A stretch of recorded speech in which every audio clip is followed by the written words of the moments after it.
From Studio 3 at Buzz TV, it's The Horse's Mouth with Tom McManus.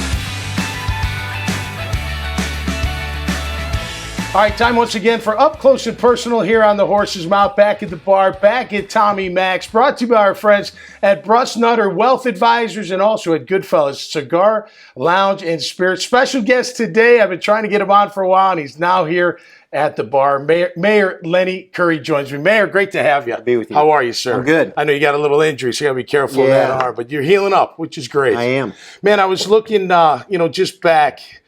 You've been mayor since 2015. Yeah. Mayor. 7 years. A long time. It's a really long time. Jacksonville's come a long way. I've been here a long time. You're Yeah. from here, obviously. I've been here a long time, man. It's come a long way since you've been mayor. We've done Congratulations. a lot. Thanks. We've done a lot in 7 years. Absolutely. When you look back, what's a couple of things that you're like, man, I'm really proud of that. I really got that done. Well, some of the early stuff, it wasn't sexy stuff, but it's stuff you have to do. Yep. My first year, we had very little money to spend on infrastructure. Downtown's a priority of mine, even for that. We were crippled with pension costs. Okay. We were spending a couple $100 million a year in pension costs. Right.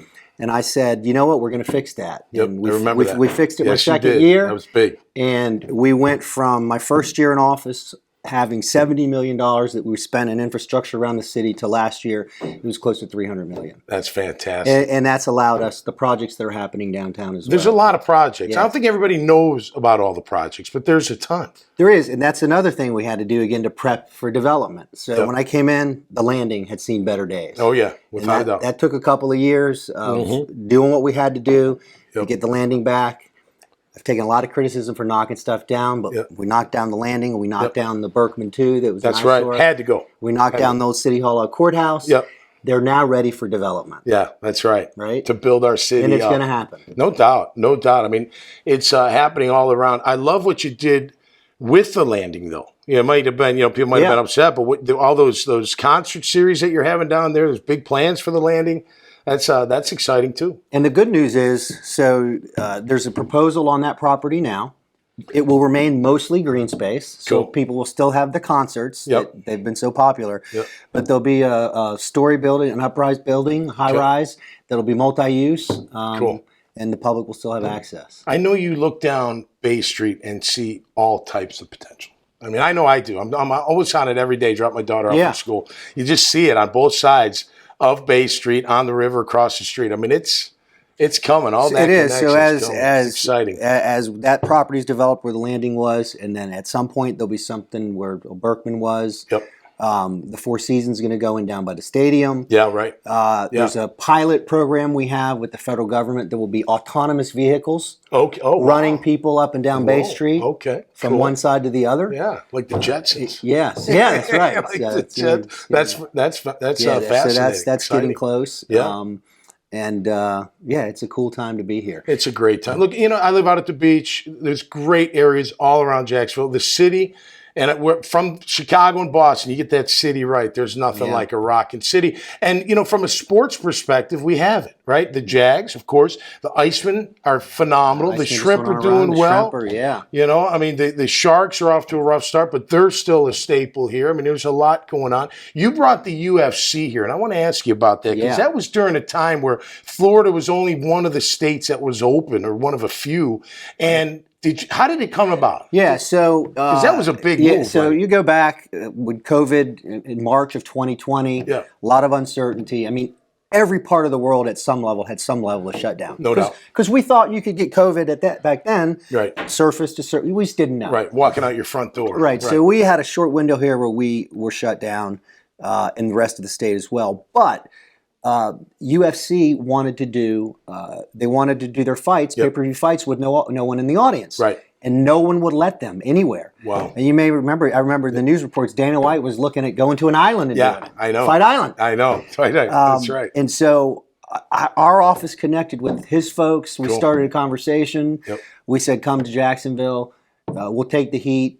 And he said, I'll take the heat too. And boy, he gave it to the media when they gave him a hard time. I don't know if you remember that. I loved it. He used some language I can't use on your show, but I loved it. You could. I loved it. It wouldn't bother me at all. But no, he is. He's straight to the point. And he told me, the guy is just a good dude and a man of his word. He said, I'll never forget Jacksonville. Cool. And so when we had him back in 2021, we were the first indoor live sporting event in the world. Wow. After COVID. That's right. I remember that. And the night before, he helped us get Machine Gun Kelly. Right. So we opened with a concert. Nice. And we told the world Jacksonville's open. Yep. And again, Dana White said, I'm never forgetting to get Jacksonville.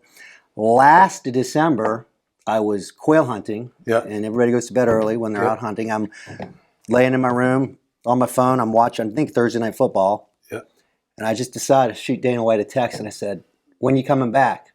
And he said, have your people call my people. Nice. And they came back again. So. What kind of, just from a general economic, impact is that hosting a fight like that, like the big on the big arena? So roughly, I'm told the last UFC event is the second highest grossing event that the arenas actually had for all their activities. Wow. And then the hotels. I mean, people come from all over the world for UFC. Oh yeah, I mean, they have quite a following. That was a great move. Expect to see more of them. Yep.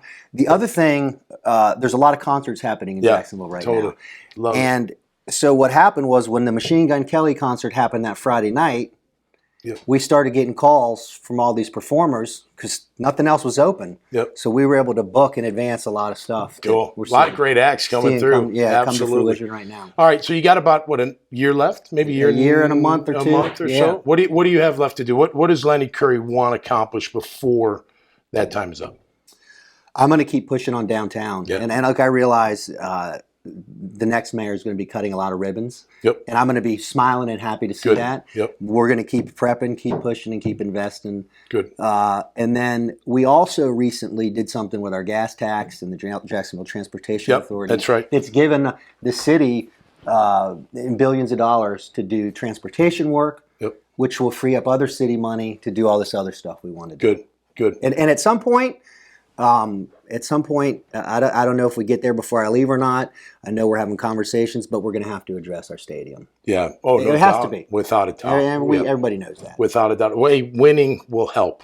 Yes. It'll help. So I think we're on the right track. So where are we going to be this year? I think we're going to be all right. The Vegas, 6.5 is the victories, over under? I'm going over. Okay. I think they're going to be all right. I don't think they're going to be playoff bound, but I think they're going to be okay. And we're going to see a lot of improvement. Man, that 2017 year was so much fun. Unbelievable. Yeah. It's unbelievable. Yeah. Well, Mayor, I commend you, my man, because I follow you on Twitter, and the stuff you take online, I don't know. I wish I was your bodyguard at times. It's hard. It's a tough job, right? I mean, half the people love you, not half, but people love you. People they don't care for it. It's tough to please everyone. You sometimes hear someone that's been an professional athlete, or has been in media, or has been in some sort of celebrity. When they think about running for office, my advice to them is understand: you go from everybody loving you. Immediately, about half, close to half. I know. The whole thing opens up. Got to have a strong chin. That's right. Hey, great to have you on the too. show, Thank man. you. I appreciate it. Yes, sir. Fist pump you. All right, heal up, okay? Thank you. All right, awesome. Mayor Curry right here on the Horse's Mouth. Such a treat, man. I've been trying to get him a long time, and Mayor and I know each other as well as friends, so it's awesome to have him on the show. Until next time, stay safe and be cool out there, and we'll see you right here on the Horse's Mouth. Cheers.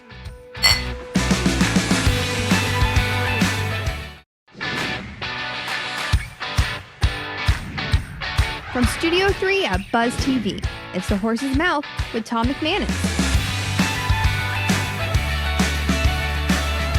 All right, time once again for Up Close and Personal here on The Horse's Mouth. Back at the bar, back at Tommy Mac's, brought to you by our friends at Bruss Nutter Wealth Advisors and over at Goodfellas Cigar Lounge and Spirits. We're talking Jags this time around. We've got a return guest.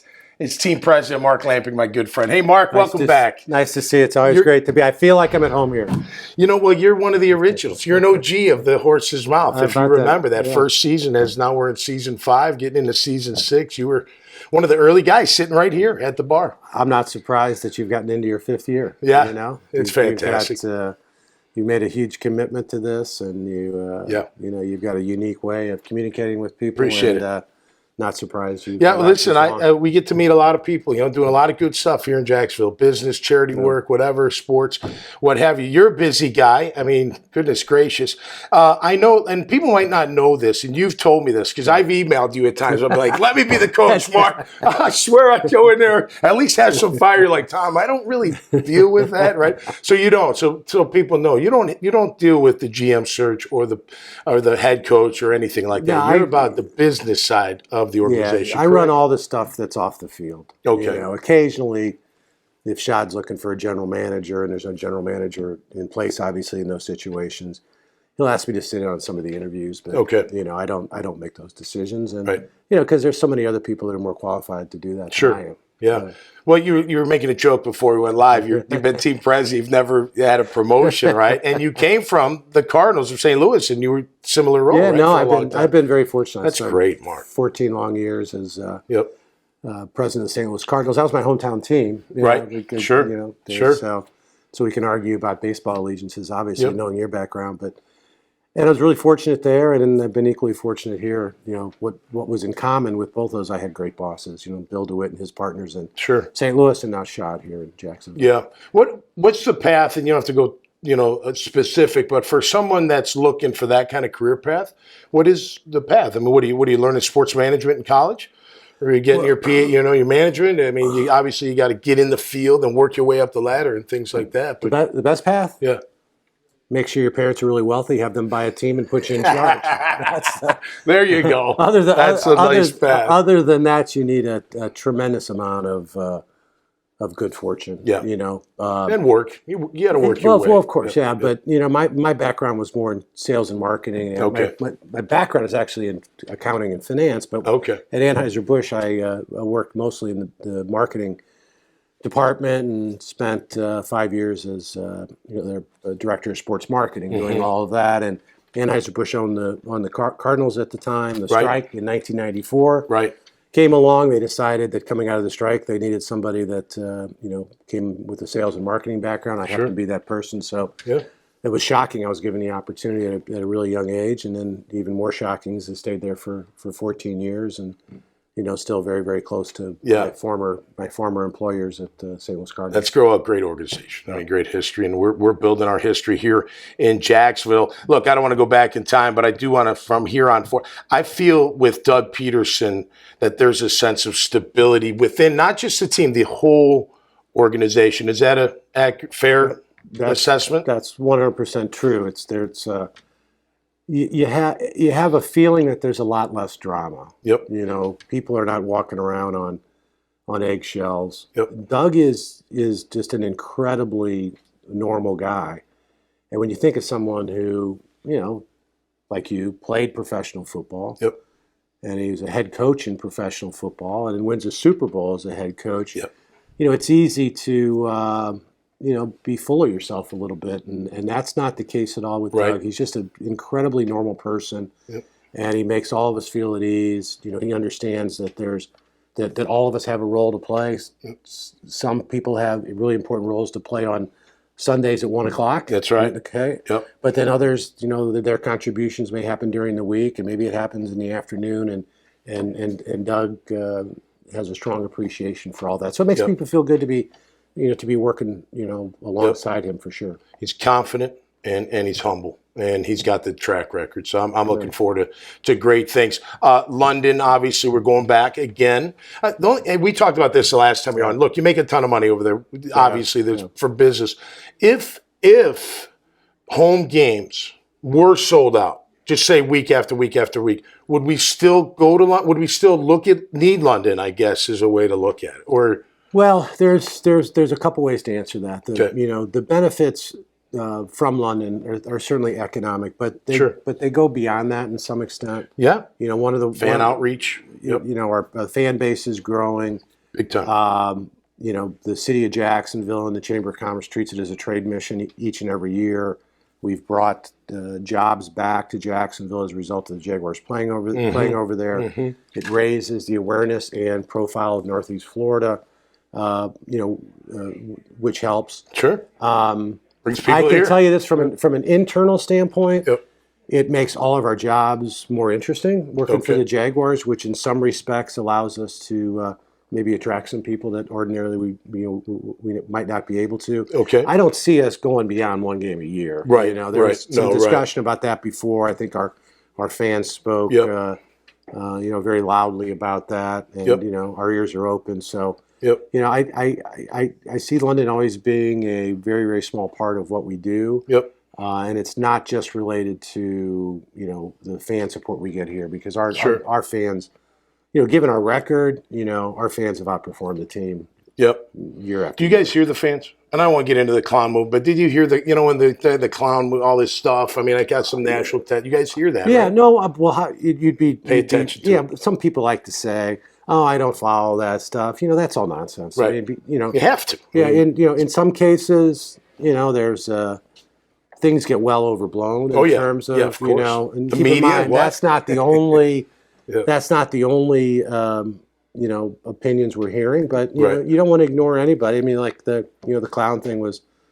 I think that was a little unfortunate, but that's the fans' rights to do that. Yep. The best line I heard about that was at the game, and there was a lot of talk about it, and they're talking about how many people came in clown suits. Yeah. I said, well, I think they all came in one car. Yeah, right. There wasn't a ton. Look.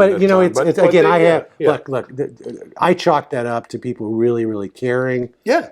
And I think in today's society, you have to live with what it is. And some people like to call attention to themselves. They like to boost their followers. They like to, be a little snarky in terms of, how they deal with people. Yeah. That's just social media today. Totally.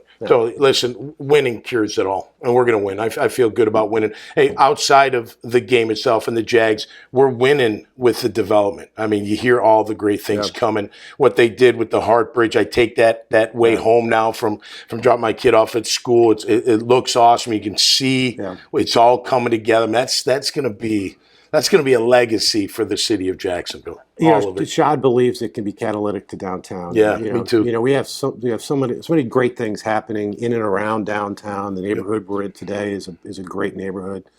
But downtown has potential. It has unrealized potential, and to the degree we can collectively all help achieve. I think it's going to make it a much better community. As you drive by the stadium now, you also see that the Sports Performance Center is under construction. Yeah. Go back to the training facilities you had. No kidding. When you joined the Jaguars, and those were probably okay at the time. Yeah, they were fine. But over 25 years later, they're like far inferior to other NFL teams. So that's a big step forward. Yep. The Four Seasons Hotel, the office building we're building, the marina. Yep. The city's going to complete the Riverwalk, make it easier to walk from downtown to the sports complex. So I think there's a lot of momentum thanks to a lot of people in downtown Jacksonville. Dailies is rocking. You get great events there, and acts, the Jags, the baseball, the hockey that did so well. I mean, it's all coming together. Mark, appreciate you coming here, man. Always a pleasure, dude. And I won't email you. I don't think I'm going to have to say it. I should be the coach. I think Doug's the right guy. You know what they say? For sure. I love your passion. That's right, man. All right, that'll do it for us. Hey, love talking Jaguar football. That's what. Hey, without the Jags, I don't ever make it to the city of Jacksonville. Most likely don't meet my wife and have my children. So it's a much deeper thing for me than just playing for the team. Of course, I love doing that. Until next time, stay safe and be cool out there. And we'll see you right here on The Horse's Mouth. Cheers. Feel a new level of comfort with underwear for men. Created for men with an active lifestyle and designed for sports, work, medical, and everyday wear. Underwear for Men has a special patented drawstring pouch which allows you to adjust the perfect custom fit around your manhood. It allows you the separation you need and the support you deserve. The drawstrings adjust to isolate and support. The mesh pouch cools and comforts. The tailored fit won't rubber chafe. A tagless plush waistband sized to fit a man's waist, and materials that are quick dry and moisture wicking. Underwear for Men is available in all your favorite styles and colors, in briefs, trunks, and 6-inch and 9-inch boxer briefs, and in your choice of cottony, extra cool, viscose, or polyester fabrics. Underwear for Men. Support your manhood.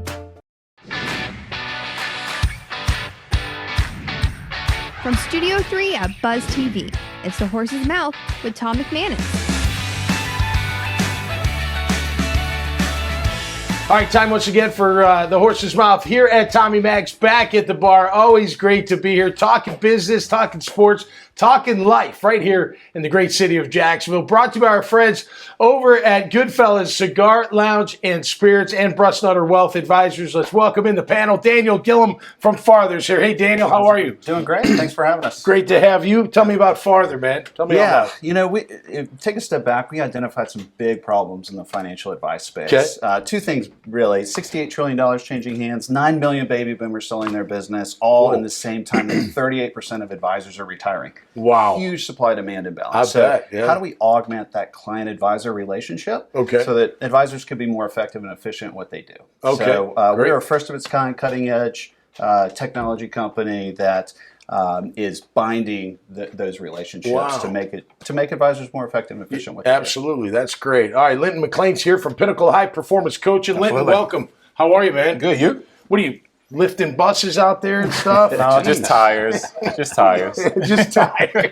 Absolutely. Tell us about Pinnacle, man, and what you're doing. So really what I try to focus on with people is helping them work through those difficult challenges in their career. You know, when you get to that point in your career where you need to figure out what's next, you know, we don't have that conversation. We always talk about getting to that point. But what do you do after you get to that point? How do you structure things? How do you move forward? And how do you keep it balanced? So people sit down and they have a conversation with me, an honest conversation about where they want to go, who they want to be, and where they see themselves. So that's what I try to do with everyone. That's cool, man. That's cool. Welcome to the show. Gerald D. Rogers is here, my old friend, man. How are you, man? I'm well. Been a long time. Long time. Since 1995. Yes, sir. Yes, sir. Bring Your Own Bank Movement, LLC. What's that all about? Well, basically, we been able to educate individuals how to take advantage of all the markets, whether it's the stock market, digital currency, and understanding it from that perspective, being resourceful, because unfortunately, many of us, our whole dichotomy of being taught, we've been taught how to work for money, but there are very few conversations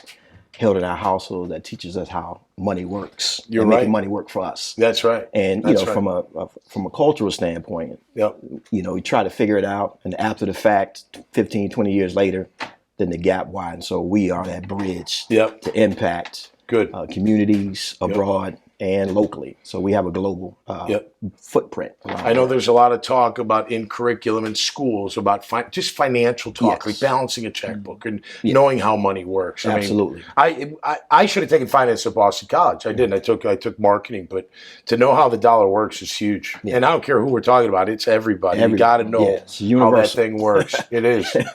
That's great. So how long have you been doing that? You've been doing that? I've been in investment banking over 25 years myself. I've been able to take my skill set and now bring it to the average person. Because, you know, and unfortunately, people need financial instruction, but in most instances, as he would know, that if you don't have an X amount of dollars, no one is really trying to communicate with you. That's right. And that's a big gap. No doubt. So that's the gap that we fill across the board. Great. It's needed. You know, because I know guys, they can't take less than a certain amount. They just, their company won't allow them to. They won't talk to you. All right. So, Linton, how much in your coaching, because you're physically fit, I believe in fitness is critical for people. I don't care what you look like, just that you feel good. You know, that old look sharp, play sharp. You know, feel good, you're going to feel confident. You know, the more confident you are, the more productive you are, the more happy you are. It's not the only way, but fitness has got to be one of the ways, I would imagine, to get people on that right path. Absolutely. And when you think about that, you know, when we think about setting goals for ourselves, if you say, like these guys are talking about, you know, saving a certain amount of money or investing a certain amount of money, you know, you don't want to have to put all of that into your health or maintaining your health. So you have to have that as some sort of foundation in what you do. And it doesn't have to be, you know, lifting tires or anything, but it's just maintain the basics, have a path forward, and so that it doesn't cost you later in life. And a lot of people struggle with that because we're all working hard. We're all pushing ourselves to the limit. But what if when you get there, you can't move? You can't enjoy the things that you want to do. You invest and you're trying to retire, but it's like, oh my God, like it just hurts. So these are also those honest conversations that we have to have with people about, you're trying to do all of this for your family, but how are you going to do it later on if you're just hurting and you're struggling all the time just to get through the day? Yeah, at the end of the day, and I think we'll all agree, you got to take time out for yourself. Oh, absolutely. Right? You got to have at least, I don't care what it is, take a 20-minute nap, take an hour walk, Absolutely. go to the gym, whatever, karate, whatever you want to do. Just take something out of your day for yourself. So, Daniel, a question for you so guys that work with whatever big, firm, and they have to sell certain products for the most part. How do you make them better with what you're doing? As opposed to an independent that's got maybe, like Russ Nutter. I know my friend Robbie. He can sell whatever he wants, right? Because he's kind of a hybrid independent advisor. Been doing it a long time. But how do you get? You both have hit on one of the most frustrating aspects of being an advisor at a big firm, right? For the last 14 years, I sat within a big firm, just frustrated by the red tape and product and changing your priorities, changing your compensation, changing of leadership. It's so frustrating. So at Farther, we're able to enable advisors to go out, to be independent, to run their practice in the best effort of their client rather than for the big firm. And, that's right. And you talk about freeing up time. Like that's our idea. Advisors spend 40% of their time doing all this operational work, which they should be spending that time with their clients, understanding the goals and how the plan can better meet their needs. So that's what we're trying to do. We're disrupting an industry. And we're backed by Bessemer Venture Partners, and they said it best. They backed Betterment, a robo-advisor. They backed United Capital, which is a traditional wealth management firm. And they said, we like your platform, we like your mission because you meet in the middle. You're meeting a demand that the market needs through providing this technology augmentation. So it's phenomenal. That's great. Well, listen, I appreciate you all three being here. You all must be really good listeners in what you do in life, because I can tell I try to be a good one while I'm here as the bartender. Cheers to you all. All right, thanks for being here. Peace and love out there, and good luck all the way. Remember that 95 training camp? That was brutal. I still have nightmares over that one. All right, that'll do it for this time around. Talking business right here in the great city of Jacksonville with the great people of Jacksonville. Till next time, stay safe and be cool out there. We'll see you right here on the Horse's Mouth. Cheers. Feel a new level of comfort with underwear for men. Created for men with an active lifestyle and designed for sports, work, medical, and everyday wear. Underwear for Men has a special patented drawstring pouch which allows you to adjust the perfect custom fit around your manhood. It allows you the separation you need and the support you deserve. The drawstrings adjust to isolate and support. The mesh pouch cools and comforts. The tailored fit won't rubber chafe. A tagless plush waistband sized to fit a man's waist, and materials that are quick dry and moisture wicking. Underwear for Men is available in all your favorite styles and colors, in briefs, trunks, and 6-inch and 9-inch boxer briefs, and in your choice of cottony, extra cool, viscose, or polyester fabrics. Underwear for Men. Support your manhood.